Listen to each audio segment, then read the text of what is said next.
Kung sakaling matuloy ang exhibition match na charity boxing fight ni General Torre at ni Baste, ay nagvo-volunteer ako na maging referee because I am worried that General Torre might inflict a catastrophic injury on Baste. Dahil yan si General Torre, astig yan at merong iniinom yan na energy drink, coffee. Ito, binigyan nga niya ako Itong coffee na ito ay talagang energy drink ito. At kapag ka nakainom ka nito ay talagang astig na astig.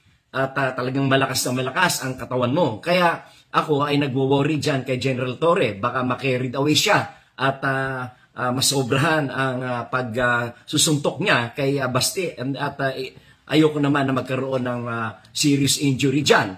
Dahil na ito naman ay isang sports game lamang. At maganda nga ang layunin ni General Torre astig na ito ay gawing charity fight. Kaya ako ay willing ako mag-volunteer na referee upang mabilis umaawat sa kasakali mang magkaroon na ng talagang sakitan.